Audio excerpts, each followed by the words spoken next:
श्री वृंदावन धाम की जय, श्री सद्गुरुदेव भगवान की जय। विभूति शंकर जी, नई दिल्ली से जी। राधे राधे महाराज जी। महाराज जी, आपके जीवन का सबसे प्रभावित करने वाला अनुभव क्या है? कभी आपके मन भ्रमित हुआ है तो आपने क्या किया है महाराज? ये हमारे जीवन का सार, ये आश्रय, भगवान का भरोसा, भगवान का आश्रय।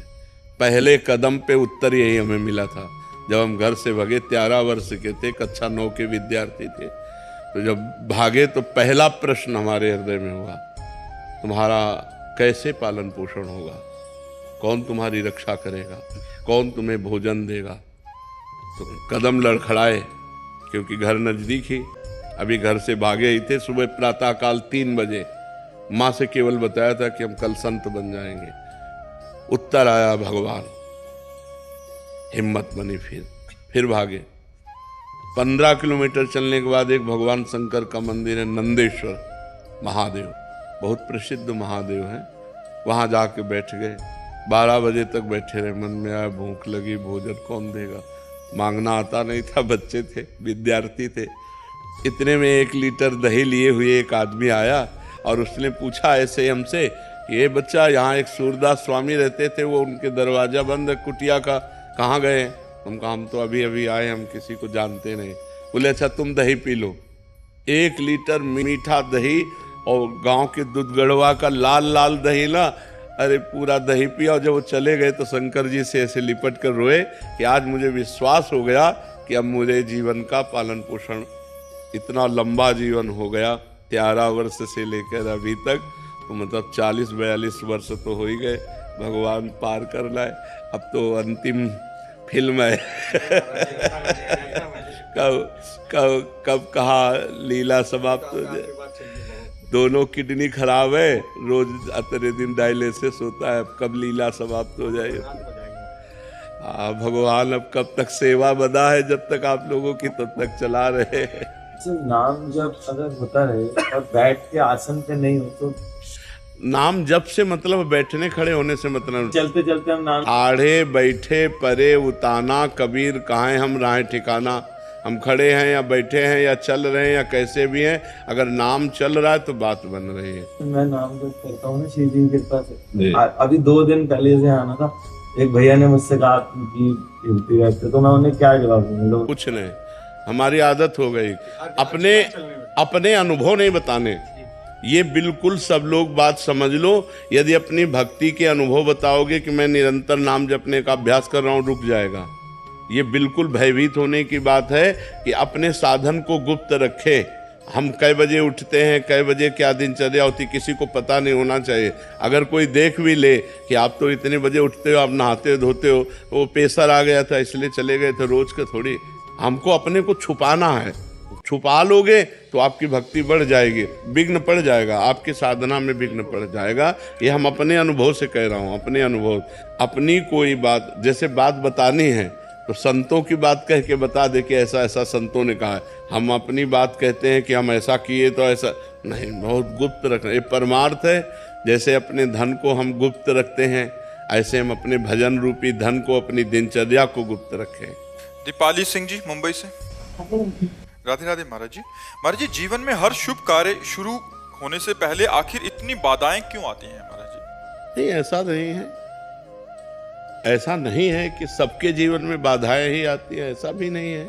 बड़े शुभ कार्य होते रहते, पर हाँ, जब हम शुभ कार्य करते हो, हमारा बुरा प्रारब्ध होता है, तब बाधाएं आती हैं। ऐसा नहीं कि हर आदमी के शुभ कार्य करने में बाधाएं ही आती हों, ऐसे नहीं, सबके अनुभव ऐसे नहीं है। हमारा प्रारब्ध बुरा है और हमने शुभ कार्य शुरू किया तो बाधाएं और विघ्न आ जाते हैं, और उन बाधाओं विघ्नों को निवारण करने के लिए विघ्नेश्वर हैं। इसलिए हम प्रथम गजानन की पूजा करते हैं, गणेश भगवान की पूजा करते हैं, वो विघ्नराज है। अगर हम कोई शुभ कार्य प्रारंभ करते हैं तो गणेशाय नमः शुरुआत तो नीचे होती, गणानां त्वा गणपति गंगवामहे, प्रियाणां त्वा प्रियपति गंगवामहे, निधीनां त्वा निधिपति गंगवामहे। सर्व विघ्नहारक गणेश भगवान है। गणेश भगवान का चिंतन करे, भगवान का चिंतन करे, मंगल भवन भगवान श्री हरि का चिंतन करे। कौन सा विघ्न? जिते विनायक शुभ अशुभ विघ्न करे नहीं कोई, विघ्न करे नहीं कोई डरे कलिकाल कष्ट भय, हरे सकल संताप हरसि हरिनाम जपत जय। जिस समय भगवान का सुमिरन करते हुए कदम बढ़ाओगे उस समय हर विघ्न नष्ट हो जाएगा। देखो हनुमान जी विघ्न के पुंज में प्रवेश कर रहे हैं, लंका में विघ्न ही का पुंज है, सब कुछ विपरीत है वहां। एक विभीषण जी त्रिजटा एक दो को छोड़कर सब पूरे के पूरे राक्षसी स्वभाव के ही हैं।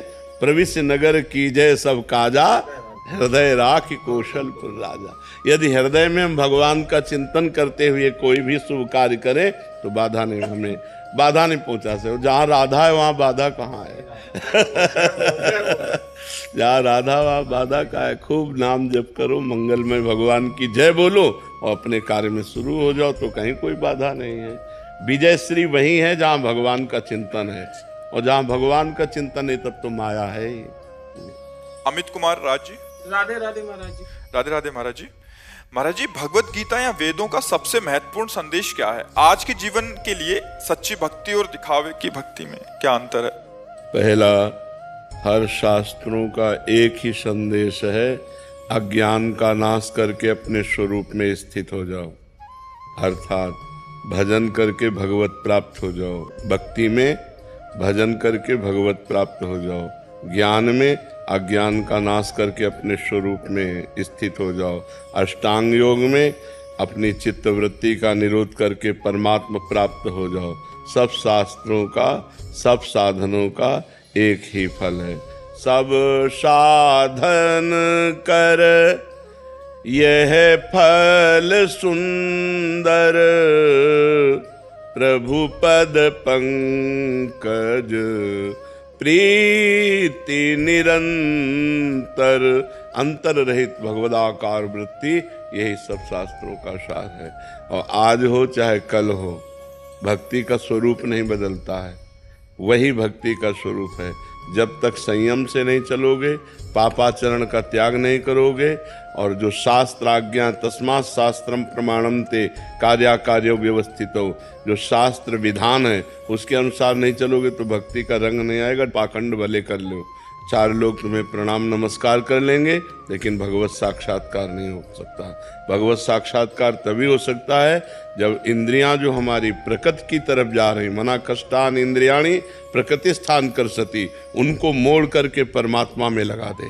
जितेंद्रिय हो, श्रद्धावान हो, निरंतर भजन परायण हो, सब कुछ प्राप्त हो जाएगा।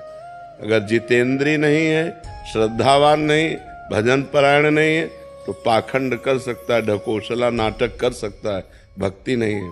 भक्ति कोई साधारण वस्तु नहीं है, भक्ति अंतर की वृत्ति है। अगर वृत्ति भगवान में नहीं लगी और बाहरी ये भेष है तो इससे कुछ नहीं होने वाला। और बाहरी वेश भी है और अंतर से उद्देश्य भी है, तो सोने पे सुगंध फिर क्या कहना है। तो वेश में कभी कभी हम पाखंड का आश्रय ले लेते हैं, इसलिए बहुत सावधान रहना चाहिए। वेशधारी हरि के उर्शालय, यदि वेश केवल है, उद्देश्य नहीं है, तो बहुत बड़ा समाज का हानिकारक व्यक्ति वो है, बहुत बड़ा भ्रष्ट हो सकता है, क्योंकि उसका उद्देश्य ही नहीं है जितेंद्रियता, भगवत भक्ति, शुद्ध ज्ञान। तो इसलिए सब शास्त्रों का एक ही है कि अज्ञान का नाश करके स्वरूप में स्थित हो जाओ, निरंतर भजन परायण रहो। किसका आप समझ पा रहे हैं? विद्या और श्रुति जी। श्री हरिवंश महाराज जी। महाराज जी, आपके चरणों में कोटि कोटि प्रणाम। महाराज जी, आपकी सत्संग और भगवत कृपा से हम सच्चे मन से आध्यात्मिक मार्ग में अग्रसर होना चाहते हैं, परंतु जितने आगे बढ़ना चाहते हैं उतना ही आध्यात्मिक प्रतिकूलता, भ्रांति, द्वंद आदि बाधाओं से परास्त होकर आगे नहीं बढ़ पा रहे। ना ही जहां हैं वहां रह सकते हैं, ना ही मार्ग से पीछे हटना चाहते हैं। आपके श्रीमुख से सुना है कि देखो, सबसे खास बात समझ लो, चाहे जिस मार्ग का पथिक हो, चाहे ज्ञान मार्ग का, चाहे योग मार्ग का, चाहे भक्ति मार्ग का, तेषाम शतत युक्तानाम भजताम प्रीति पूर्वकम ददामि बुद्धि योगम तम येन माम उपयान्ति ते। प्रेम पूर्वक जब तक भजन नहीं करोगे तब तक बुद्धि का परमात्मा से योग नहीं होगा। जब तक बुद्धि का परमात्मा से योग नहीं होता, प्रकृति से योग होता है। तो प्रकृति विषम है, सुख दुख मान अपमान हर्ष शोक लाभ हानि, ये द्वंद्व व्यापते रहेंगे। इसलिए डट के भजन करो, सब खत्म हो जाएगा। जो गुरुजी ने नाम दिया है या जो नाम प्रिय, डट के भजन करो। बारी मथे घृत होए बरु, सिकता ते बरु तेल, बिनु हरि भजन न भवतरी, या सिद्धांत पेल। तुम राधा राधा राम राम राम राम हर समय जपो, देखो कितना विशुद्ध ज्ञान आ जाएगा, देखो कितना आनंद आने लगेगा, हर द्वंद्वों पर विजय प्राप्त कर लोगे। भजन नहीं करोगे तो फिर कोई साधन नहीं, सब साधन शून्य है, भजन अंक है। अंक लगे पर हर साधन 10 गुना लाभ देगा। अगर भजन नहीं हो रहा तो फिर कोई नहीं। भजन बहुत कठिन चीज है, हर समय भगवान का चिंतन करना ये बहुत कठिन चीज है। अगर ये कर ले गए तो इस दुरंत माया से पार हो जाओगे। दैवी हेषा गुणमयी मम माया दुरत्या, ये जो भगवान की दुरत्य माया है, इससे पार वही हो सकता है जो भजन करता है, डट के भजन करता है, हट के भजन करता है। जो माया से प्रपंच से हट के रात दिन भजन करता है, वो सब द्वंद्वों पर विजय प्राप्त कर लेता है। भजन के बिना सब अधूरी बात है। खूब भजन करो, किसका प्रश्न है? हाँ, भजन करो, सब ठीक हो जाएगा, सब ठीक हो जाएगा। और कुसंग ना होने पावे। अगर भजन हो रहा है और साथ में कुसंग हो रहा है तो ऐसा समझ लो कि गाय दूध देने वाली बढ़िया ले हम दूर रहे चलनी में।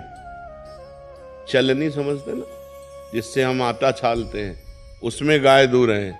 एक बूंद पीने को मिलेगा? नहीं मिलेगा, सब निकल जाएगा। तो आप नाम जप कर रहे हो, भक्ति कर रहे हो और व्यभिचार कर रहे हो, गंदे लोगों का संग कर रहे हो, गंदे दृश्य देख रहे हो, गंदी बातें कर रहे हो, तो चलनी में गैया दुहे और दोष दैव को दे, हरिगुरु कहो न मानई अपनो ही फल ले। वो मानो गाय को चलनी में दूरा कह रहा हमारे भाग्य में दूध नहीं लिखा है, तो पात्र बदल दे, पात्र सही पात्र में दूध तो तुम्हारा भाग्य भी हो जाए। भाग्य से भजन नहीं होता, भजन करने से भजन होता है। भाग्य में भजन नहीं लिखा, भाग्य में 2 ही बातें लिखी, शुभ और अशुभ कर्म, पाप और पुण्य, उसका फल सुख और दुख, बस इतना ही लिखा है। जो नवीन कर्म करने के लिए हमें मानव देह मिला है, इसमें भाग्य को नहीं कोसते, इसमें हम इतने प्रवीण बनते हैं, इतने बलवान बनते हैं। रौंद दो भाग्य को और नए भाग्य की रचना करो। मनुष्य शरीर नए भाग्य की रचना के लिए मिला है, पुराने भाग्य से बर्बाद होने के लिए नहीं मिला। अब भजन नहीं हो, लोग कहते हैं जवानी में भजन करने के, जवानी कोई भजन करने की है क्या? जवानी ही भजन करने की है। अच्छा, बुढ़ापे में सोच भी लोगे तो क्या कर पाओगे? जवानी में सोचा और क्रिया में उतर गए। तो अगर नाम जब चलता होता, यार नहीं, दूसरों को बचाओ और खुद बचो। और अगर अपनी बुद्धि ठीक नहीं है, भजन परायण नहीं है, तो दूसरों को भी कष्ट देगी और खुद नरक भोगेगी, कष्ट भोगेगी। इसीलिए हम कहते हैं अध्यात्म के बिना मनुष्य राक्षस है। राक्षस रूप नहीं है, चिंतन राक्षसी हो जाता। तो बहुत होश में, और ये होश बिना भजन के नहीं। अगर भजन करोगे तो होश में रहो, डर लगेगा। आपका चेहरा आ जाता है महाराज जी की, महाराज जी ने ये कहा है, हाँ, ये नहीं कहा। हाँ, कल हमसे एक प्रश्न कर रहे थे कि जवानी में भजन करने की क्या आवश्यकता है? जवानी में ही है, क्योंकि इस समय उद्दंडता, बल, इंद्रियों में सब कुछ रहता है, हम कंट्रोल कर सकें अपने को। अब हमारी बुद्धि ड्राइवर है हमारे जीवन की। अगर बुद्धि शुद्ध है तो सही मार्ग पे चलेगी, और बुद्धि अशुद्ध है तो एक्सीडेंट करवा देगी, कहीं ना कहीं कोई न कोई घटना करवा देगी, पूरा जीवन बर्बाद हो जाएगा। इसलिए नाम जप करो। समस्याओं का समाधान भगवान है, इंसान नहीं है। भगवान हर समस्या का समाधान है। वो कर तुम अकर तुम अन्यथा कर तुम सर्व समर्थ है। भगवान को लेकर चलो। अब आप बड़े गर्व से घर से निकले, लौटोगे कि नहीं क्या भरोसा? घर से निकलो भगवान का चिंतन करते हुए, भगवान का स्मरण करते, वो बचाएंगे, वो आपकी रक्षा करेंगे। इसका नाम मृत्यु लोक है, बड़ा भयावह है। कब कहाँ कौन सी घटना हो जाए कुछ पता नहीं है। आप किनारे किनारे रोड के जा रहे हो, गाड़ी बहकी हुई आ रही, आपको रौंद के चली गई। वो नाम जप है भगवान का, वो रक्षा कर लेंगे। करो सदा तिनके रखवारी, जिम बालक राखे महतारी।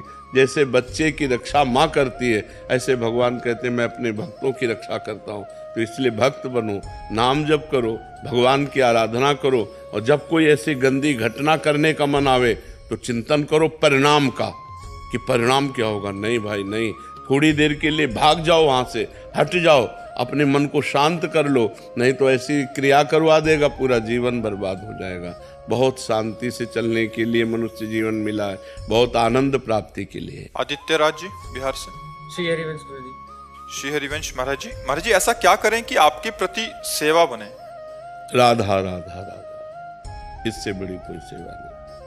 हमें जो चाहिए आपसे वो चाहिए कि आपका कल्याण हो जाए, आपका मंगल हो जाए। राधा राधा राधा, बस ये चाहिए। हमारा प्रेमी वही है, हमारा मित्र वही है, हमारा रिश्तेदार वही है, हमारा शिष्य वही है, हमें सुख देने वाला वही है, जो अपने आचरणों को सुधार कर नाम जप कर रहा है। बस आप सुखी हो, हम अच्छे हैं। नहीं, हमारा बैठना किस काम में आया, हमारा बाबा जी बनना किस काम में आया? अगर आप लोग अच्छे आचरण स्वीकार कर रहे हैं, आप सही चल रहे हैं, तो हम अपने को धन्य मान रहे हैं कि हमारा साधु वेश धारण करना धन्य हो गया, हमारा जीवन धन्य हो गया कि 4 लोग सही ढंग से हमारे आदेशानुसार चल रहे हैं। यही प्रसन्नता हमको चाहिए कि आप अपने आचरण सुधारो, आप अपने माता पिता को सुख दो, आप नाम जप करो, स्वस्थ रहो, सुखी रहो। यही हमारी भेंट है, यही हमारे को सुख देना है। हम आपके सत्संग के प्रभाव से ही हमारे इष्ट में दृढ़ता निष्ठा तीव्र हो रही है महाराज जी। ना हम हमारे इष्ट को छोड़ सकते हैं, ना आपको छोड़ सकते हैं। आपका जैसे मन हमारा जैसे समर्पित हुआ है, वैसे वहाँ मतलब कहीं पे भी ऐसा हुआ नहीं है। तो अभी हम इसी दुविधा में है कि आगे कैसे बढ़े, हम जैसे कि रुक गया है। बिल्कुल नहीं रुकना, आगे बढ़ना है। हम आपके मित्र हैं, जो आपको साधना दी वो आपके गुरु हैं, जो साधना है वही आपको करनी है। हमसे केवल सलाह ले लो और आगे बढ़ो। बात समझ रहे हो? जैसे रास्ते में मित्र मिल जाते हैं तो हम आपके सत मित्र हैं। सद आज्ञा, सद मार्ग, जिस मार्ग में चल रहे उसी को वहीं पुष्ट करना, नष्ट करना नहीं। जहां हो वही मार्ग चलो। जिनको गुरु बनाया है उन्हीं को गुरु मानो, हमें अपना दोस्त मानो। कि जब परमार्थ में कोई समस्या आई तो अपने दोस्त से पूछ लिया। हम सबके मित्र हैं, हम सबके मित्र हैं। आप हमसे सलाह लीजिए, जो हमें गुरु प्रताप से ज्ञान है वो हम आपको ज्ञान देंगे। चलो अपने मार्ग में, जो जहाँ जुड़ा है वहीं चलो, जो नहीं जुड़ा है, जुड़ना चाहते हो जुड़ जाओ, जो जुड़ा है जहाँ जुड़ा है वहीं चलो। हमारा मकसद अपना बनाना नहीं है, हमारा मकसद आपको भगवान तक पहुँचाना है। आप हमारे बन के चलो, चाहे आप किसी संत के बन के चलो, चलो आप परमार्थ पे चलो, अच्छे बनो, भगवान को प्राप्त हो। गुरुजी की बाधाएं मिट जाए और ये अज्ञान रुके।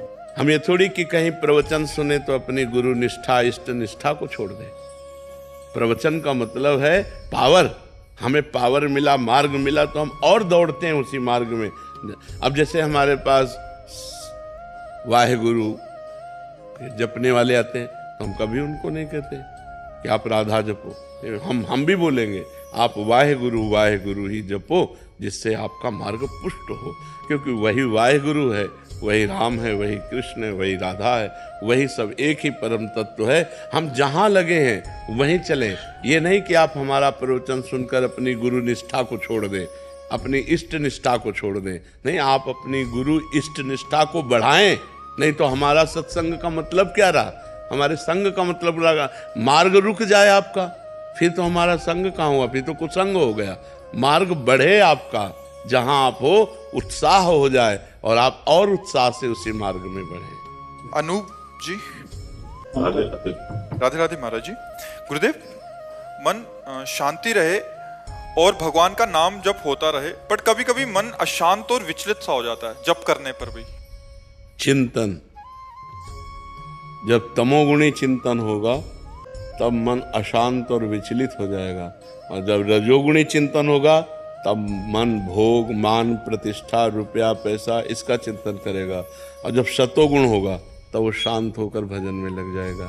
तीनों गुणों का अपना प्रभाव है, पर हम भजन को न छोड़ें तो रजोगुण और तमोगुण को दबाकर सतोगुण बढ़ेगा और उसकी स्थिति बनी रहेगी, तो हमारा भजन आगे बढ़ता चला जाएगा। हमारा भोजन इसीलिए सात्विक होना चाहिए, प्याज लहसुन तक भी नहीं पाना चाहिए, क्योंकि ये तमोगुणी होते हैं, इससे तमोगुणी की वृद्धि हो जाती है। सतोगुण बढ़ाने वाला भोजन, सतोगुण बढ़ाने वाला पेय पदार्थ, सतोगुण बढ़ाने वाला संग और सतोगुणी शास्त्र, तब हमारा सतोगुण बढ़ेगा, जिससे हमारा चिंतन बहुत बढ़िया होने लगेगा। अगर हमारा चिंतन शांत होकर होने लगा और आनंद मिला भजन का, तो फिर रजोगुण तमोगुण की परवाह नहीं होगी, फिर वो भजन चलने लगेगा। अभी तीनों गुणों के अंतर्गत हम है ना, त्रिगुणातीत तो हुए नहीं, तो इसीलिए इनका प्रभाव पड़ता रहता है। कभी विक्षेप पड़ गया, कभी मन नहीं लग रहा, कभी अशांति, कभी भोग अच्छे लग रहे हैं, कभी भगवान अच्छे लग रहे हैं। ये दशा चलती रहती है। जब सिद्ध हो जाता है भजन, तब फिर त्रिगुणातीत हो जाता है, फिर उसका भजन बाधित नहीं होता। इसलिए खूब नाम जप करो, अशांत स्थिति में भी नाम जप करो। अगर हम अशांत है, भोजन पा रहे हैं तो पेट भरी जाएगा ना, तो अशांत स्थिति में भी यदि नाम जप कर रहे हैं तो भाव कुभाव अनख आलसहु, नाम जपत मंगल दिश दशहु। दशों दिशाओं में मंगल ही होगा, चाहे जैसी परिस्थिति हो, नाम न छोड़ना, ये सब ठीक हो जाएगा। सीजल सेठी जी मैंगलोर से। श्री हरिवंश महाराज जी, आपके चरणों में कोटि कोटि प्रणाम। महाराज जी, आपका प्रश्न है कि मानसिक जब प्रारंभ से ही शुरू कर सकते हैं, क्योंकि उपांशु का अभ्यास नहीं। हाँ, जितना आप अधिक से अधिक मानसिक करेंगे उतना ही लाभ और होगा, पर ध्यान रखिए निरंतर मानसिक नहीं चल सकता है। यदि वाचिक नहीं हुआ तो उपांशु नहीं हो सकता, उपांशु नहीं हुआ तो मानसिक नहीं हो सकता। 2 4 10 बार के बाद वो मन भाग जाएगा संसार में, फिर क्या करोगे? हाँ, तो ऐसे थोड़ी होता कि पहले ही सिद्ध हो जाए, पहले ऐसा नहीं हो सकता। चल रहा है उसे वाचिक में नहीं, कन्वर्ट नहीं करना। अगर चल रहा है तो चलने दीजिए, और जहाँ भागे तो उसे ले आओ तुरंत उपांशु में, तुरंत वाचिक में ले आओ। अगर भाग रहा है, मन नहीं लग रहा है, और अगर लग रहा है तो बहुत अच्छी बात है, हृदय मतलब पवित्र है, वो मानसिक में लग रहा है। जितने मिनट सेकंड लग पावे बहुत अच्छी बात है, और जहाँ भागे तो तुरंत उसे उपांशु में ले आओ, वाचिक में ले आओ। जया दीक्षित जी। राधे राधे महाराज जी। महाराज जी, मन में मोक्ष स्वर्ग आदि किसी की चाह नहीं है, और इसी जन्म में श्री जी की सेवा में जाना है महाराज जी, लेकिन निरंतर नाम जप नहीं हुआ, प्रिया प्रीतम के दर्शन नहीं हुए और शरीर छूट गया, तो क्या गुरु कृपा से? नहीं, हम कह रहे हैं कि जैसे निरंतर का तो अभ्यास करना पड़ेगा, क्योंकि हमको ये पता नहीं कि हमारी कौन सी श्वास आखिरी है। यदि हम राधा बोले और हमारा श्वास छूटा तो हम किशोरी जी के पास पहुंच जाएंगे। हम पहली बार राधा बोले और अभी हमारे प्राण निकल जाए तो हम किशोरी जी के पास पहुंच जाएंगे। तो ये इसमें अंतिम समय अगर भगवान नाम उच्चारण हो जाए तो चाहे जितना पातकी जीव हो वो भगवान को प्राप्त हो जाता है। तो हम जो बार बार नाम जप कर रहे हैं उसका हमें यही लाभ लेना है कि कौन सी श्वास अंतिम हो मुझे पता नहीं, इसलिए मैं हर समय राधा राधा बोलता हूँ। तो जो अंतिम श्वास होगी उसी में राधा बोलकर मर जाऊंगा तो श्री जी की प्राप्ति हो जाएगी। बस हमारा जो खास चिंतन है वो है कि अंतिम श्वास हमारी भगवत चिंतन में होनी चाहिए, तो इसीलिए हम अभ्यास कर रहे हैं। और जो जीवन भर भजन करता है और अंतिम समय बेहोश हो जाता है, मरने के समय मान लो नाम जप नहीं हो पाता, तो फिर पूरे जीवन के भजन का फल उसे मिलता है कि अंतिम समय उसके हृदय में निकल पड़ता है राधा राधा, बेहोश स्थिति में निकल पड़ता है और वो भगवान को प्राप्त हो जाता है। ये जीवन के बड़े बड़े महापुरुषों के, इसलिए खूब नाम पे लगो। ये प्रमाद मत रखो कि नाम जप नहीं होता। क्यों नहीं होता?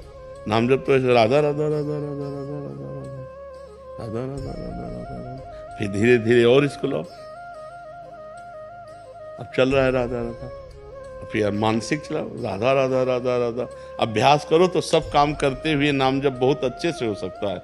अभ्यास केवल करना चाहिए। अभ्यास नहीं करते तो एक बोझा सा लगता है, और जब अभ्यास करते हैं तो हर कार्य करते हुए नाम जप हो सकता है। महाराज एक बात पूछा ना, महाराज निरंतर जाम नहीं, मतलब जाप करता हूँ तो नहीं हो पाता, मतलब कभी तो ज्यादा हो जाता है, कभी पता चलता रहता है, कभी नहीं हो पाता। 3 गुण हैं, उनका प्रभाव पड़ता है। जब रजोगुण तमोगुण से प्रभावित हृदय होगा तो भजन नहीं होगा। तो कैसे महाराज फिर उद्धार कैसे होगा? हाँ, उस समय हमको फिर जबान से रगड़ करनी पड़ेगी। एक होता है जब सतोगुण होगा तो मानसिक भजन चलता है कि बिना प्रयास के, बिना किसी दिक्कत के चल रहा है। और जब रजोगुण आएगा तो कामना में विक्षेप डालेगा, बार बार भजन में विक्षेप पड़ने लगेगा, तो उस समय हमको वाचिक भजन में आना पड़ेगा। 3 प्रकार का जप होता है नाम जप। एक होता है वाचिक, एक होता है उपांश, एक होता है मानसिक। वाचिक होता है जैसे राधा राधा राधा राधा राधा राधा राधा, और उपांश होता है, मानसिक होता है चल रहा है अंदर, ये चलेगा सतोगुण में। रजोगुण में उपांशु आ जाओ, तमोगुण आ जाए तब तो वाचिक ही काम करेगा, राधा राधा राधा राधा या कोई चौपाई या भगवान के कोई पद ऐसे याद कर ले तभी, नहीं तो तमोगुण आएगा तो भजन हो। निद्रा आलस्य प्रमाद उत्तम तत्तामस मुदाहरतम, भगवान कह रहे नींद आलस्य प्रमाद स्थितियाँ ये सब छा जाती हैं। और जब रजोगुण आता है तो भोग की इच्छा, धन की इच्छा, मान की इच्छा, बड़ाई की इच्छा, ये इच्छाएं विक्षेप डालने लगती है। और जब सत्वगुण आता है तो भक्ति भाव, दया, करुणा, कृपा, ये सब बातें अंदर आने लगती। तो हम सात्विक भोजन करें, सतोगुण को बढ़ावें, राजसिक और तामसिक भोजन का त्याग करें। और जब रजोगुण तमोगुण आ जाए तो उससे परिचय प्राप्त करना चाहिए कि इस समय रजोगुण आ गया, अब भोगों की इच्छा हो रही, इस समय मान प्रतिष्ठा की इच्छा हो रही, ये रजोगुण आ गया।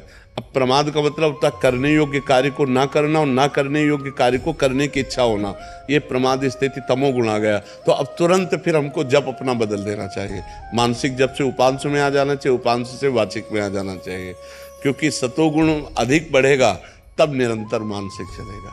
और एक बार चल पड़ा अच्छे से मानसिक पूरा 24 घंटे तो तमोगुण रजोगुण को बाधित करता रहेगा, वो आ ही नहीं पाएंगे। नाम का ऐसा प्रभाव होता है जब चलता है जब तो महाराज जी बड़ा अच्छा लगता है, मतलब हाँ। 2-4 घंटे चलेगा तो अच्छा लगेगा, मतलब बस दिमाग में